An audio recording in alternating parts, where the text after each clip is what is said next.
A vida de Janete Soares está registrada no livro Pássaros Ainda Cantam em Minha Janela. Na obra, a autora conta como superou o vício pelas drogas, que durou mais de 30 anos. Portadora do vírus HIV, ela também pretende dar exemplo de força e informação sobre a doença para os leitores. Janete também ministra palestras sobre os temas e participa de diversos movimentos sociais sensíveis à causa. Olá, está no ar mais um programa Um Dedo de Prosa, o nosso espaço aqui na TV Alice para falar sobre literatura. E hoje nós vamos conhecer um pouco do trabalho e um pouco da vida também da escritora Janete Soares. Janete, seja muito bem-vinda ao nosso programa.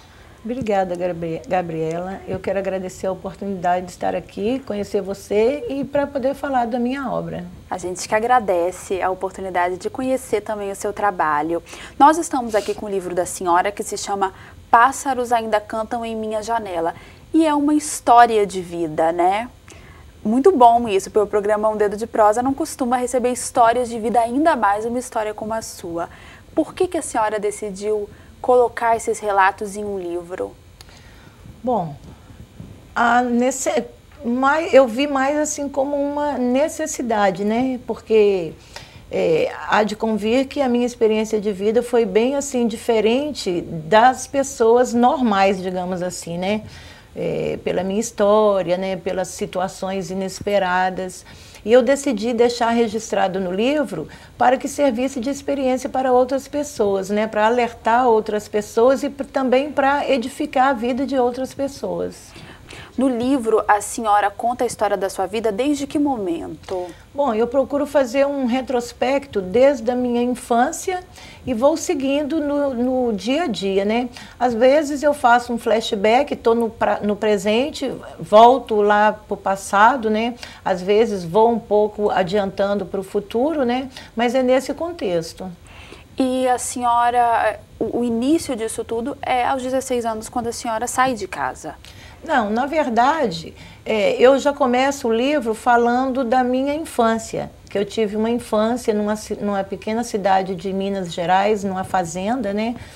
E naquela fazenda, em contato com a natureza, né, com as situações e por falta de explicações também, eu já me questionava muito com as coisas, né? Então eu começo a narrativa do livro com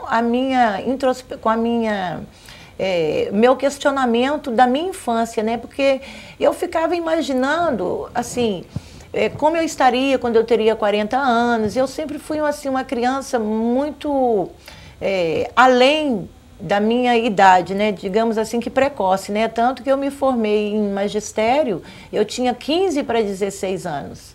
Então, assim, a minha cabeça pensava demais. E como foi a adolescência? A adolescência, em consequência disso, foi o mais conturbada possível, né? Porque se de criança eu já era questionadora, de adolescente, então, aí que danou-se, né? E de uma forma, assim, quanto mais eu me questionava, menos as pessoas me explicavam. E quanto menos as pessoas me explicavam, mais eu queria saber das coisas. E esse círculo vicioso me aproximou das drogas, de certa forma. Quando que a senhora entrou para esse mundo das drogas? Na verdade, Gabi, a primeira droga que eu usei foi a droga lícita, né? Que foi a bebida alcoólica. Eu tive acesso à bebida alcoólica, à cachaça, né? Literalmente. E naquela época ninguém corrigia, achava-se até bonito, né, uma criança beber e tal. E dali para as outras drogas foi apenas assim, questão de oportunidade mesmo. Depois veio o cigarro, né, o fumo de rolo, né, que nessa pequena fazenda a gente fazia o fumo de rolo e antes de pôr o fumo dentro da palha, eu já fumava a palha em redor do fogão de lenha, brincando que estava fumando. E as pessoas achavam bonito aquilo, também ninguém me corrigia. E dali para frente, né, começou a aparecer as drogas e quando tentaram me corrigir, já não dava mais tempo, porque eu já estava com a minha cabeça formada de que eu iria usar drogas. Quais drogas a senhora experimentou? Eu acho melhor você perguntar quais drogas eu não experimentei. Porque, na verdade, eu passei pelo mundo das drogas, quase todas elas. As únicas que eu não experimentei foi morfina e heroína. Mas as demais drogas todas eu tive experiência. E experiências, assim, marcantes com todas elas. E isso se aprofundou quando a senhora sai de casa, porque a senhora saiu de casa muito nova. Eu saí de casa com 16 anos. Eu me formei no magistério, numa escola de freiras, né, da minha cidade, com 16 anos, no dia 8 de dezembro. E no dia 10 de dezembro eu fugi de casa. Você fugiu de casa? Fugi, porque naquela época o movimento hippie estava muito em evidência. E os hippies passavam pela minha cidade, vindo aqui para o Espírito Santo ou para a Bahia. E eu tinha um contato muito intenso com eles. Aí, sempre que eles passavam, indo para a Bahia, indo para o Espírito Santo, né? E eu achava aquilo muito louco, né? Me atraía demais, né? E hippie, drogas e aquela coisa, até que um belo dia eu recebi um convite e vim, e fugi. E como foi essa vida depois que a senhora deixou sua casa? Foi bem complicado, porque de imediato eu saí de Minas, a minha intenção era conhecer o mar, né? Eu não conhecia o mar, passei por Vitória, né, na minha saída de casa, e me encantei com Vitória, né, mas de Vitória segui para a Bahia, aí tive a oportunidade de conhecer todo o Brasil, e só muitos anos depois é que eu retornei para o Espírito Santo, né, onde eu resido atualmente, que é em Guarapari. E quanto tempo a senhora usou as drogas, assim, nesse período que a senhora acompanhou, né, saiu de casa e acompanhou esse movimento hippie que estava muito em alta na época, a senhora usou droga esse tempo, principalmente? Todo o tempo. Bom, como eu falei no início, a minha experiência com drogas, que para mim hoje como palestrante de prevenção de drogas, eu incluo a bebida alcoólica sendo droga lícita, mas eu incluo como drogas. A minha experiência foi aos 14 anos. Então, dos 14 até os 44 anos, eu fui usuária de drogas, né? Então, eu tenho aí que foram 30 anos, né, de experiência, né? Muito tempo, né? É mais do que a sua idade. E a senhora está sem as drogas há quanto tempo? Graças a Deus. É um outro fato muito importante que eu narro no meu livro, né? Que desde 2004 eu fui liberta das drogas pelo poder da palavra de Deus. Simples assim. Tudo aquilo que me levava e me impulsionava a usar drogas, porque era assim, Gabi. Eu usava drogas não simplesmente para ficar doidona, eu tinha meus questionamentos, eu queria respostas. E as drogas me davam alguns lampejos de respostas. Então, de certa forma, aquilo me satisfazia, né? Eu encontrava minhas pequenas respostas ali. Só que depois que passava o uso das drogas, vinha aquela crise de consciência, todo o lixo que as drogas proporcionam, né? Então, em 2014... eu tive a oportunidade de conhecer a palavra de 2004. Deus. Aliás, em 2004 eu tive a oportunidade de conhecer literalmente a palavra de Deus a fundo, né, mesmo, e entendi que todas as respostas que eu procurava erroneamente nas drogas estava na palavra de Deus. Aí eu despluguei das drogas e pluguei na palavra de Deus. E aí eu fui liberta. Janete, e nesse período aí de mais de 30 anos que a senhora, né, esteve aí nesse... Usuária dependente química, a senhora tentou largar? Não. Nunca chegou a ser internada ou a tentar algum tipo de tratamento? Até porque naquela época não se falava muito em internação igual tem hoje, né? E eu amava drogas, eu adorava drogas, eu não queria largar de jeito nenhum. Eu gostava de ser uma dependente química, porque me dava muito prazer, né? Então, eu não queria, eu gostava de ser uma dependente química. E com isso, com essa história, também veio a questão da doença. Aí em 96 eu me descobri com o vírus HIV. Mas na minha introspectiva, fazendo as minhas contas, eu descobri que, na verdade, assim, eu me contaminei com o HIV em 90. Porém, só 6 anos depois é que eu me descobri com AIDS já, porque tem uma grande diferença entre HIV e AIDS. Nem toda pessoa que tem HIV tem AIDS, né? Então, em 96, eu adoeci em estado terminal já de AIDS, né? E aí foi consequência das drogas. Mas de 2006 até 2000, aliás, de 96 até 2004, eu ainda continuei usuária de drogas, dependente química. E a senhora comentou também, antes da gente começar a gravar nos nossos bastidores, que a senhora viu muitos dos seus amigos morrerem. Essa foi uma parte dolorosa do início da epidemia da AIDS no Brasil e no mundo, né? É verdade, eu faço tratamento na UCAN, no Hospital das Clínicas, né? Que é um dos melhores hospitais do Brasil, inclusive, né? E naquela época, Gabi, era muito triste porque a incidência da AIDS era tanto quanto está sendo agora, né? Mas naquela época, por a gente não ter tido, assim, alerta sobre a doença, né, e tal, informação, né, prevenção. Então, assim, as pessoas que chegavam contaminadas de AIDS, já em estado terminal no hospital, era muito grande. E às vezes a gente conhecia pessoas que depois a gente perguntava por ela, ou estava internada em estado terminal morrendo, ou já tinha morrido. Então era muito normal a gente ir para os consultórios de manhã e à tarde ir para o cemitério enterrar as pessoas. Foi muito triste. E como é que foi essa descoberta? Assim, a senhora achou que ia continuar, né, viva? Ou que o seu fim ia ser igual de tantos amigos que a senhora com certeza, porque, veja bem, eu adoeci em estado terminal, eu já sou uma mulher magra, com 56 quilos, me pesei anteontem, né, que eu fui ao médico, e antes de eu entrar para a consulta, é de praxe a gente ser pesada para ver como é que está o peso, né, da pessoa, né. Eu estou com 56 quilos, ou seja, sou uma mulher magra. Imagine eu com 20 quilos mais magra. Eu estava, assim, cadavérica, né, com todos os sintomas da AIDS, né, assim, e para mim eu ia morrer. Até para o meu médico que me atendeu na época, porque quando eu retornei 15 dias depois, ele se surpreendeu, porque ninguém voltava do jeito que eu estava.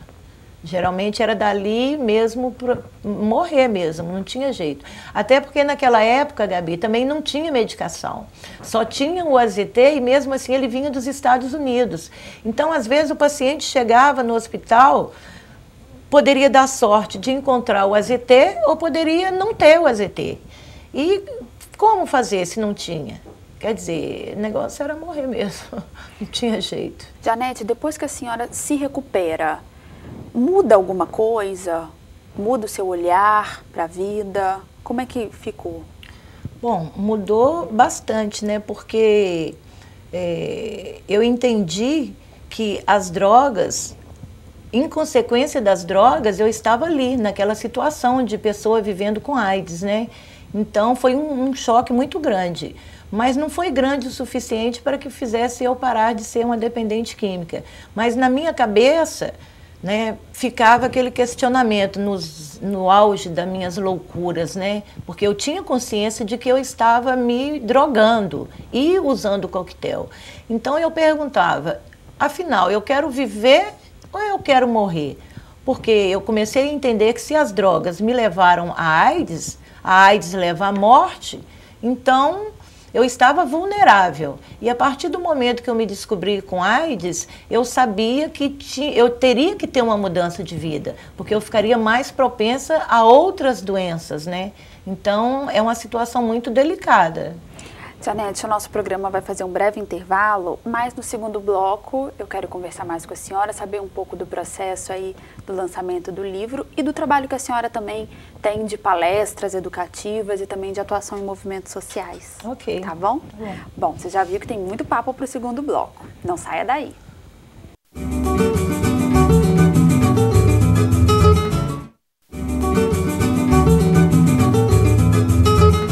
Estamos de volta com o segundo bloco do programa Um Dedo de Prosa, hoje conhecendo um pouco da vida da escritora Janete Soares, a vida que está também registrada no livro que está aqui com a gente, que é o livro Pássaros Ainda Cantam em Minha Janela.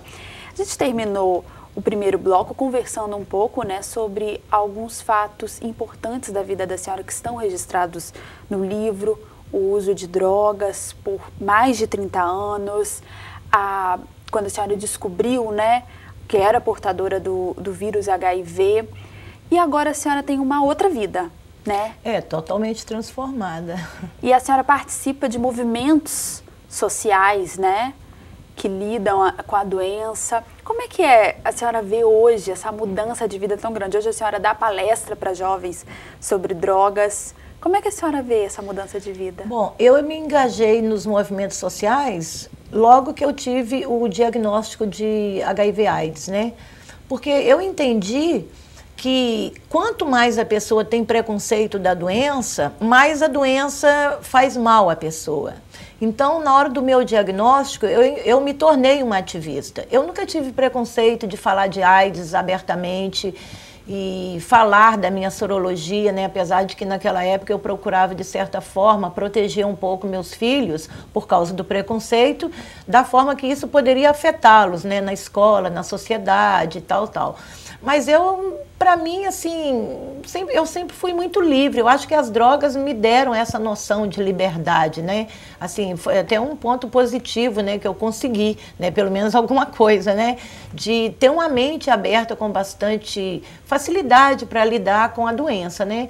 Eu acredito também, Gabriela, que essa forma de eu interagir com a doença foi um dos divisores de água para que eu estivesse hoje viva aqui com você e bem.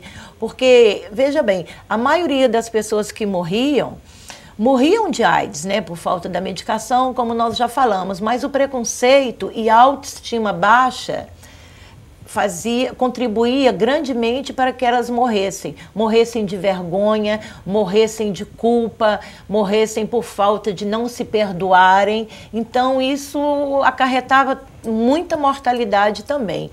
Eu me engajei nos movimentos sociais e para mim foi maravilhoso, porque eu descobri que havia pessoas que tinham os mesmos problemas que eu, né? Hoje eu participo da RNP, Rede Nacional de Pessoas com HIV/AIDS, participo do MNCP, é o Movimento Nacional das Cidadãs Positivas, né, onde a gente tem encontros por todo o Brasil, onde a gente aprende a lidar com a doença, onde a gente aprende hoje a brigar com os gestores, né, estaduais e federais por uma qualidade de vida e tal. E eu realizo palestras de prevenção nas escolas, em comunidades, em qualquer lugar que precisar de uma palestrante de prevenção de drogas e AIDS, lembrando que não só de AIDS, né, mas de hepatite C, que eu também sou co-infectada com a hepatite C, né, e é uma forma de estar evitando que outras pessoas cometam os mesmos erros que eu, porque na verdade, quando a gente se é jovem, a gente é muito inconsequente. Ninguém para pensar, poxa, mas e daqui? Como é que vai ser? Né? Será que o risco que eu corro, eu vou ser atingida? É a mesma coisa de você atravessar um sinal sem olhar se o sinal está verde ou vermelho. Pode ser que venha um carro, pode ser que não venha, né? Então, eu procuro fazer esse alerta com a juventude hoje, que infelizmente está sendo muito assediada pelas drogas e o índice de AIDS hoje está tão grande quanto no início da epidemia no Brasil, infelizmente. Agora, a senhora também comentou que naquela época não tinha tanta informação. A senhora acha que ainda falta informação hoje em dia? Na verdade, a informação existe. O que falta é o interesse das pessoas em lerem as informações.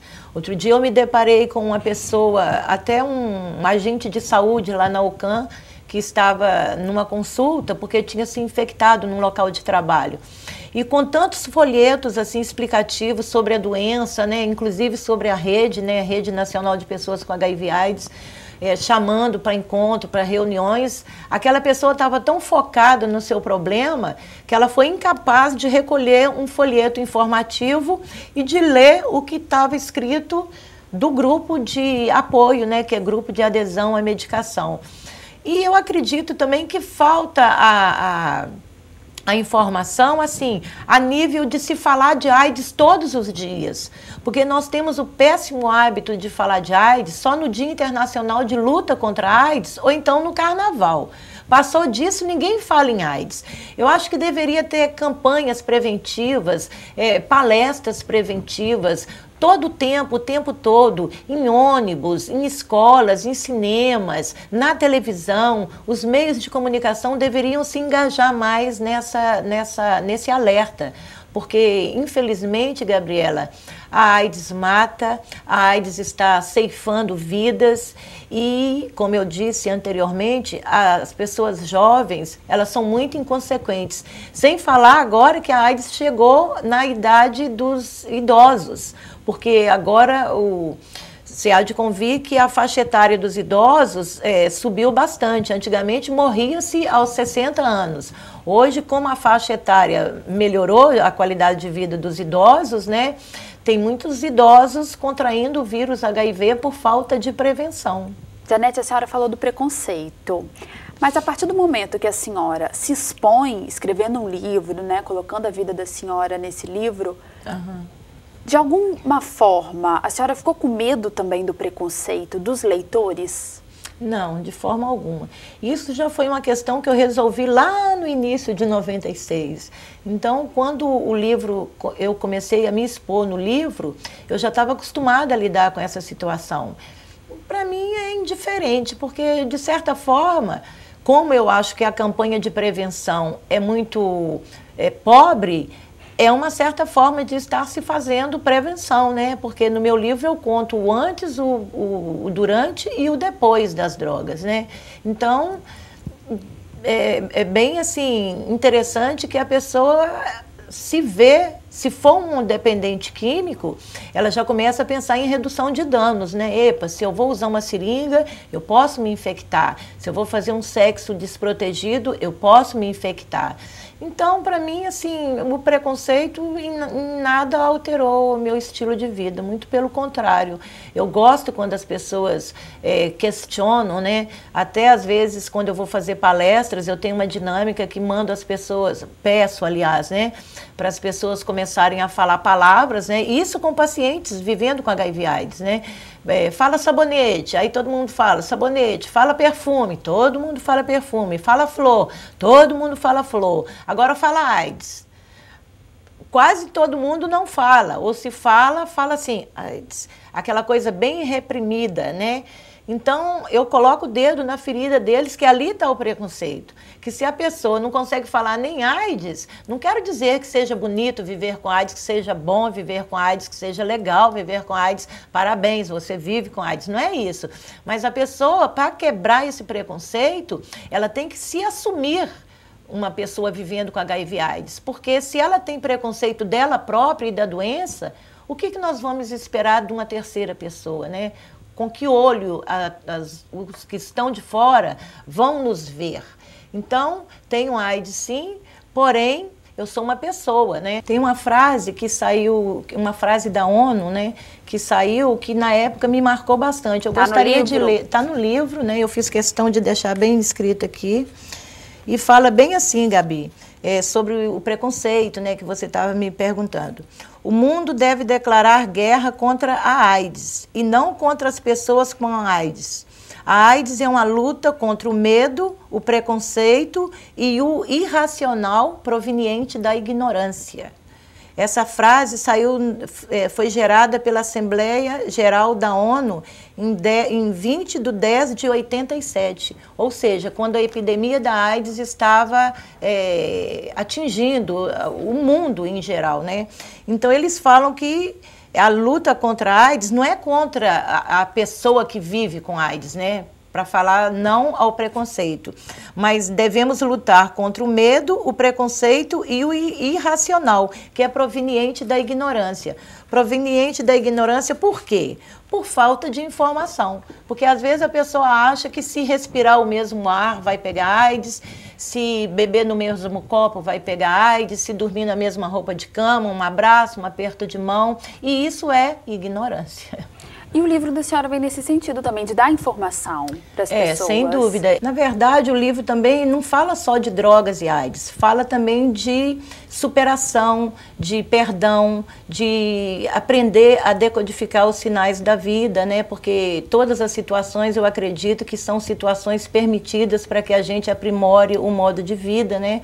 E fala de amor, de família, sabe? De muitas coisas. Não é um livro que fala só de AIDS e de drogas. É um livro rico e eu indico para todas as pessoas poderem ler, que de certa forma vão ter as suas vidas bem melhoradas no sentido amplo da vida em geral. Janete, o programa está chegando ao fim, mas só para fechar, eu queria registrar que o livro foi publicado por uma editora do exterior, que não é brasileira, não foi isso? Isso, foi por uma editora italiana, a Garcia Edizioni. Ele foi editado em primeira mão em Turim, Florença, né? E a primeira edição quando saiu, já estava estourada lá na Europa, né? Porque por causa da divulgação e do contexto do livro, né? É um livro que causou bastante polêmica e causa ainda. Inclusive, eu ganhei o prêmio internacional, né? Do ano agora de 2013, né? Do ano passado, que é o prêmio Garcia Golden Book 2013. É o melhor livro da editora, né, por causa do melhor conteúdo, né, um conteúdo de experiência que acrescenta muito a vida das pessoas.